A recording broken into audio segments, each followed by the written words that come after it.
Hello everyone, welcome back to my YouTube channel. आज हम करेंगे इंडियन पॉलिटी की 11th क्लास का हैंड रिटन और उसके फॉर्म में रिवीजन। अगर आप हमारे चैनल पर नए हैं तो चैनल को सब्सक्राइब जरूर करें। और आज का हमारा टॉपिक होगा संविधान की महत्वपूर्ण समितियाँ, कमेटीज ऑफ इंडियन कॉन्स्टिट्यूशन। तो भारतीय संविधान की महत्वपूर्ण समितियाँ। तो संविधान निर्माण के लिए कुल 22 समितियाँ बनाई गई थी। और समितियाँ क्या होती हैं? कुछ लोगों का समूह होती है, उसे कहते हैं कमेटी। और इसमें ग्रुप ऑफ पीपल, लोगों का समूह होता है और इसमें एक चेयरमैन, एक अध्यक्ष होता है। तो भारतीय संविधान में 8 बड़ी समितियां थी और 14 छोटी समितियां थी। तो 8 और 14 तो हो गई टोटल 22। तो टोटल 22 समितियों का गठन किया गया था। सबसे पहले हम देखेंगे 8 बड़ी समिति। तो 8 बड़ी समितियों में थी पहली प्रारूप समिति, जिसे मसौदा समिति या ड्राफ्टिंग कमेटी कहते हैं।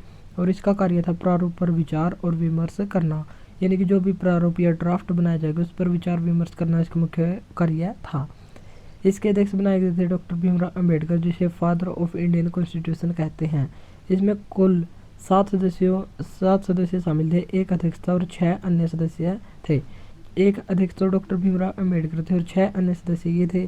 सबसे पहले थे KM मुंशी, कन्हैया लाल मणिकलाल मुंशी, अल्लादी कृष्ण स्वामी अय्यर, सैयद मोहम्मद सादुल्ला जो असम के पहले प्रधानमंत्री बने थे 1937 में, N गोपाल स्वामी अयंगर, N माधवराव जो BL मित्र की जगह पर आए थे हेल्थ इश्यूज की वजह से, और TT कृष्णमाचारी DP खेतान की जगह पर आए थे TT कृष्णमाचारी, क्योंकि DP खेतान की मृत्यु हो गई थी।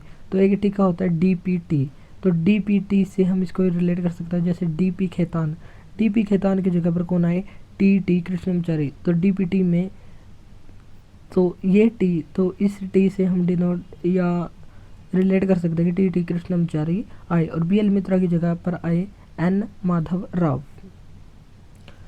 संविधान सभा का पहला प्रारूप ये बनाया था BN राव के द्वारा। तो हमको ध्यान रखना कि पहला प्रारूप समिति नहीं बल्कि BN राव ने बनाया था और इसको रिजेक्ट कर दिया गया था। और BN राव भारत के संवैधानिक सलाहकार थे। इस प्रारूप में 243 अनुच्छेद थे, 13 अनुसूचियां थी। और इन्होंने इस संविधान का प्रारूप 60 देशों के संविधानों का अध्ययन करके बनाया था। अमेरिका का संविधान, जिसमें 7 अनुच्छेद है, सबसे छोटा संविधान यही है। प्रारूप समिति या ड्राफ्टिंग कमेटी का गठन 29 अगस्त 1947 को किया गया। पहली बैठक 30 अगस्त 1947 को हुई। पहला प्रारूप ये बनाया गया था 21 फरवरी 1948 को, और दूसरा प्रारूप अक्टूबर 1948 में बनाया गया। और लास्ट प्रारूप ये बनाया गया था 4 नवंबर 1948 को। पहले प्रारूप से लेकर दूसरे टोटल प्रारूपों में 141 बैठकों का आयोजन किया गया। और लास्ट प्रारूप के बाद 7000 से ज़्यादा सुझाव दिए गए, लेकिन इसके बाद प्रारूप समिति ने 2473 संशोधन किए। तो इन पर ही विचार विमर्श किया। फिर भारत का संविधान तैयार हो गया और 17 अक्टूबर 1949 को भारतीय संविधान का नाम भारत का संविधान रखा गया। ये कहा गया अनुच्छेद 393 में, और इसको स्वीकार किया गया था 17 अक्टूबर 1949 को कि भारत के संविधान का नाम भारत का संविधान होगा। तो इसको स्वीकार किया गया था 17 अक्टूबर 1949 को। लेकिन भारत का संविधान लागू हुआ था 26 नवंबर 1949 को। आंशिक रूप से लागू हुआ था और इसमें 16 अनुच्छेद लागू हो गए थे। बाबा साहब भीमराव अंबेडकर, इनका जन्म हुआ था अप्रैल 1891 में, मृत्यु हुई थी दिसंबर 1956 में। और भारतीय संविधान पर इनकी नाराजगी थी, क्योंकि इनका एक कथन था कि जब किसी मंदिर की स्थापना की जाती है तो किसी भगवान के लिए की जाती है, अगर उसमें भगवान का ही वास न हो तो उसका क्या महत्व। वैसे ही इन्होंने कहा कि संविधान का निर्माण करने के लिए जिन विशेष वर्गों को कुछ अधिकार देने चाहिए थे, लेकिन उनकी ओर कोई ध्यान नहीं दिया गया, और जितना ध्यान रखना चाहिए था उतना नहीं रखा गया। तो बहुत सारे संशोधनों से डॉक्टर भीमराव अंबेडकर नाखुश भी थे। डॉक्टर भीमराव अंबेडकर संविधान सभा के लिए वेस्ट बंगाल से चुने गए थे, और जोगेंद्र नाथ मंडल की जगह पर। तो वेस्ट बंगाल से यहाँ पर चुने गए थे। और ऐसा होता था भारत का नक्शा। और जब भारत का विभाजन हो गया तो शुरू में तो संविधान सभा के सदस्य वेस्ट बंगाल से चुने गए थे, और जब भारत का विभाजन हो गया तो ये हो गया पूर्वी पाकिस्तान और ये हो गया तो ये हो गया पूर्वी पाकिस्तान और ये हो गया पश्चिमी पाकिस्तान। तो पाकिस्तान को दो भागों में विभाजित हो गया। जो वेस्ट बंगाल था वो पाकिस्तान के अंडर में आ गया और पाकिस्तान और भारत दोनों की हमने देखा था कि सीटों का विभाजन हो गया था। 299 सीट भारतीयों के पास रह गई थी। तो दोबारा से और फिर 1971 में जो पूर्वी पाकिस्तान था इसको इंदिरा गांधी के द्वारा आज़ाद करवाया गया और बांग्लादेश के जनक शेख मुजीबुर रहमान को माना जाता है। तो प्रारंभ में खुलना जैसोर क्षेत्र से ये चुने गए थे जो वेस्ट बंगाल में पड़ता था, लेकिन बाद में बम्बई की पूना सीट से चुने गए क्योंकि वो पाकिस्तान के क्षेत्र में आ गया था और बाद में ये मुंबई की पूना सीट से संविधान सभा में चुने गए थे। और इनकी जगह पर त्याग पत्र एम आर जयकर के द्वारा दिया गया जो मुकंदरा आनंद राम जयकर हैं। और एम आर जयकर ये कौन है? तो तीनों गोलमेज सम्मेलन में भाग लेने वाले तीन महत्वपूर्ण व्यक्ति हैं जिन्होंने 1930, 31 और 32 तो पहला गोलमेज सम्मेलन 12 नवंबर 1930, दूसरा 7 सितंबर 1931 और चौथा हुआ 18 नवंबर 1932। तो तीनों गोलमेज सम्मेलनों में भाग लिया था डॉक्टर भीमराव अम्बेडकर ने, एम आर जयकर और तेज प्रताप सप्रू। तो तीनों व्यक्ति हमको रखने हैं ध्यान। तो इनकी जगह पर एम आर जयकर की जगह पर बम्बई की पूना सीट से डॉक्टर भीमराव अम्बेडकर को चुना गया। दूसरी समिति है संघ शक्ति समिति, संघीय संविधान समिति और राज्यों से संबंधित समिति। तो इनके अध्यक्ष बनाया गया पंडित जवाहरलाल नेहरू को जो पहले प्रधानमंत्री भी बने थे। फिर आई नियम एवं प्रक्रिया समिति और संचालन समिति। नियम और संचालन कौन करता है? तो ये करता है राजा, और राजा होते थे राजेंद्र प्रसाद। तो राजा से रिलेट करके हम इसको याद कर सकते हैं। मूल अधिकार अल्पसंख्यक जनजातियों और बहिष्कृत क्षेत्रों से संबंधित समिति, यानी कि बिना सुविधाओं के वंचित क्षेत्र जिनकी संख्या कम है जैसे ट्राइब वगैरह हो गए और बहिष्कृत क्षेत्र, इनको प्रभावित किया गया 1935 के अधिनियम में। एसटी का महत्व हो जहाँ पर और विशेष प्रशासनिक सुधार की आवश्यकता जहाँ पर हो तो उसको कहा गया है बहिष्कृत क्षेत्र। तो इसके लिए समिति बनाई गई थी जिसके अध्यक्ष बनाए गए थे वल्लभ भाई पटेल को। समिति के अधीन काम करने वाली अन्य समितियां उनको कहते हैं उप समिति। और अल्पसंख्यक अधिकारों के लिए एक समिति, जो ये समिति थी मूल अधिकार अल्पसंख्यक जनजातियों और बहिष्कृत क्षेत्रों से संबंधित समिति की भी दो उप समितियाँ थी। एक थी मौलिक अधिकार उप समिति, अध्यक्ष बनाए गए थे JB कृपलानी को। अल्पसंख्यक उप समिति अध्यक्ष बनाए गए थे SC मुखर्जी को। प्रांतीय संविधान समिति ये थी वल्लभ भाई पटेल इसके अध्यक्ष बने हुए थे। अब हम देखेंगे छोटी समितियाँ। तो 8 बड़ी समितियाँ थी और 14 छोटी समितियाँ, टोटल थी 22। और छोटी समितियों में पहली थी राष्ट्रीय ध्वज तदर्थ समिति। तदर्थ का मतलब होता है एड होक, किसी विशेष उद्देश्य के लिए बनाई गई। इसके अध्यक्ष थे राजेंद्र प्रसाद। घर बैठे तिरंगा फहरा सकते थे। और ये अधिकार आम आदमी को कब मिला?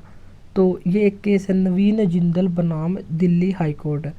नवीन जिंदल टेक्सास अमेरिका में स्टडी करते थे और 22 सितंबर 1995 को जब ये भारत में आए तो इन्होंने देखा, तो 1995 में जब ये भारत में आए तो इन्होंने देखा कि यहाँ पर कोई भी भारतीय झंडा को फहरा नहीं सकता है। तो 22 सितंबर 1995 को इन्होंने एक रिट जारी की जिस पर सुप्रीम कोर्ट ने निर्णय दिया कि 23 फरवरी 2004 से प्रत्येक नागरिक अपने घरों में भी झंडा फहरा सकते हैं।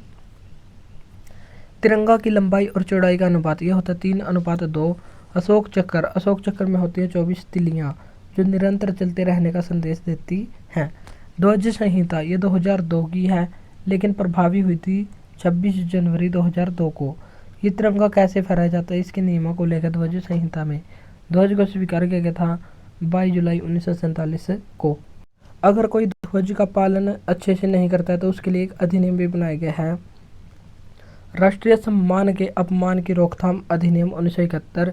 इसमें भारतीय संविधान, झंडा या राष्ट्रगान की अवहेलना अगर कोई जानबूझकर करता है तो उसके लिए सजा का प्रावधान रखा गया है।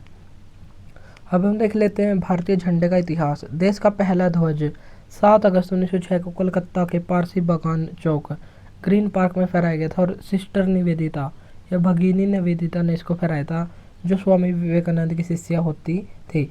इसमें 8 आधे कमल होते थे, एक चांद और एक सूरज होता था, हरा, पीला और लाल इसका रंग होता था और बीच में वंदे मातरम लिखा हुआ था। 1907 में मैडम भिखाजी काना और निर्वासित किए गए कुछ क्रांतिकारियों के द्वारा पेरिस में इसको फहराया गया था और यही झंडा स्टुगार्ट जर्मनी में भी फहराया गया था। तो 1907 में इससे थोड़ा अलग झंडा फहराया गया। फिर 1917 में होम रूल आंदोलन के समय तिलक और रानी बेसेंट ने झंडा फहराया था, जिसमें 8 सितारे, एक चांद और कोने में ब्रिटिश शासन का प्रतीक लगा हुआ था।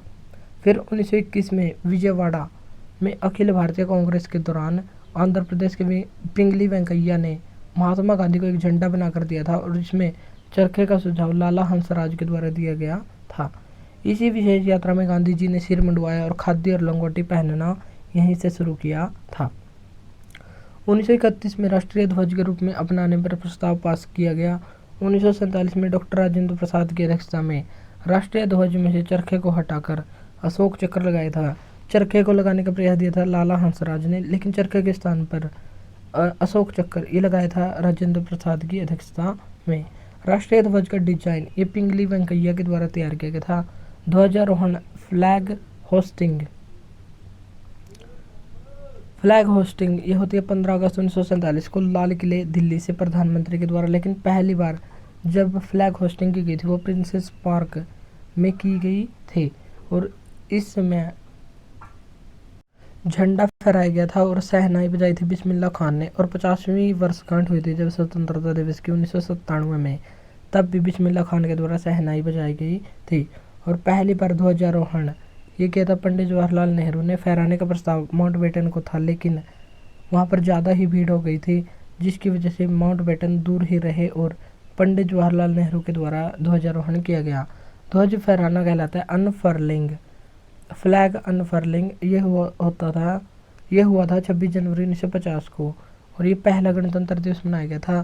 किंग्स वे जिसका 1955 में नाम हो गया था राजपथ और राजपथ का 2022 में नाम हो गया था कर्तव्य पथ। तो राष्ट्रपति के द्वारा यहाँ पर झंडा फहराया जाता है, इसे कहते हैं फ्लैग अनफर्लिंग। और 15 अगस्त को जो फ्लैग होस्टिंग होती है तो उसे कहते हैं ध्वजारोहण। और एक होता है ध्वज फहराया जाता है अनफर्लिंग, जो 26 जनवरी 1950 को हुई थी। पहले गणतंत्र दिवस पर अतिथि ये थे इंडोनेशिया के राष्ट्रपति सुकर्नो। दूसरे 1951 में ये थे नेपाल के राजा त्रिभुवनवीर विक्रम। 1952 और 53 में रिपब्लिक डे पर कोई भी चीफ गेस्ट नहीं बुलाया गया था।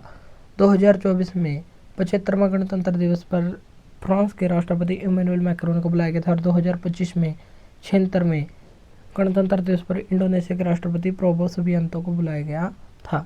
26 जनवरी का आयोजन ये रक्षा मंत्रालय के द्वारा किया जाता है और ये आयोजन 26, 27, 28 और 29 4 दिनों तक चलता है। और जब सेरेमनी का एंड होता है तो इसे कहते हैं बीटिंग रिट्रीट सेरेमनी, जो 29 जनवरी को नई दिल्ली में संपन्न होती है।